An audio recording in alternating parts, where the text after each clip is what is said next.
नमस्कार दोस्तों, मेरे चैनल में आपका बहुत बहुत स्वागत है। आज के इस वीडियो में मैं शेयर करने वाली हूँ कि अष्टमी नवमी को पूजा कैसे करते हैं। घर में हम 9 दिन तक माता रानी की सेवा करते हैं। लास्ट दिन यानी अष्टमी को या नवमी को हम सारे मनपसंद भोग बनाकर तैयार करते हैं और पूरे श्रृंगार का सामान जैसे चुनरी, चूड़ी, हल्दी, कुमकुम और भी सामान होता है। साथ में फल, फूल, लौंग, बत्तीसे, हलवा, पूड़ी, खीर बनाकर भोग लगाते हैं। उसके बाद में हम लोग 9 दिन तक माता रानी की सेवा करते हैं। तो इसमें 9 दिन के रूप होते हैं, इसलिए हवन पूजा करने के बाद में 9 कन्याओं को भोजन प्रसादी देते हैं।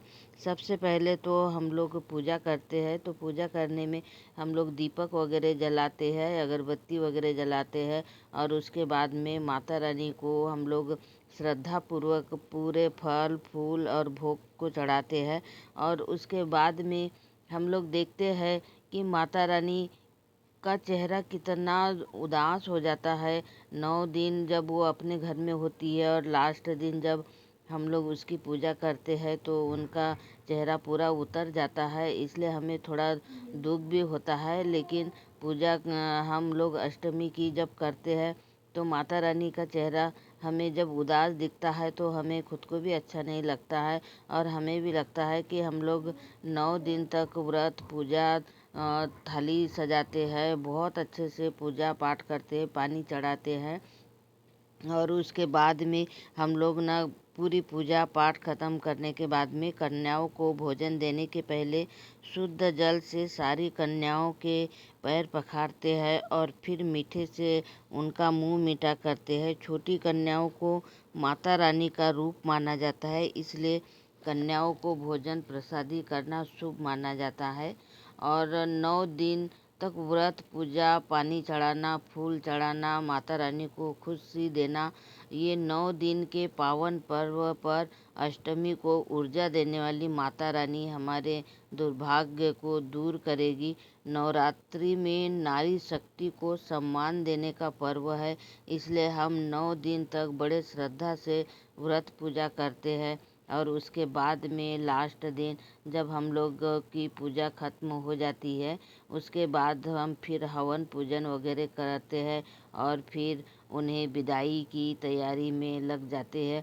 तो इस प्रकार से हम लोग बहुत सरल तरीके से घर में ही पूजा करते हैं, अगरबत्ती वगैरह, कुमकुम वगैरह चढ़ाकर। और हम पूरे परिवार के लोग साथ में एक होकर ही पूजा करते हैं, क्योंकि सभी के मन में आस्था लगी होती है माता रानी के प्रति। तो ये देखिए, हम लोग पूरी अगरबत्ती वगैरह जलाकर, पूरे जल वल चढ़ाकर, पूरी हमने आसानी से बहुत सरलतम रूप से हमने माता रानी की पूजा कर दी है। और पूजा करने के बाद में अब हम देखेंगे कि हमने घर में पूरा भोग वोग लगाने के बाद में अब हम लोग हवन की तैयारी करेंगे। तो हम लोग हवन कैसे करते हैं, क्योंकि हवन करने के बाद में ही माता रानी को विदाई दी जाती है, तो इसके लिए हमें पंडित की आवश्यकता पड़ेगी। तो हम लोग देखते हैं कि पंडित जी भी आने ही वाले हैं, थोड़ा टाइम था, इसलिए मैंने सोचा मैं आपको अपनी पूजा कैसे करते हैं घर में आसानी से तो मैं आपसे शेयर कर देती हूँ। तो इसलिए मैं आज आपको ये मेरी पूजा कैसे सरलतम रूप से मैंने की है तो मैं आपके साथ में शेयर किया है। अगर आपको ये मेरी सरलतम विधि पूजा की अगर अच्छी लगी हो दोस्तों, तो लाइक, शेयर और सब्सक्राइब ज़रूर करना। Thank you. नमस्कार। जय भीम।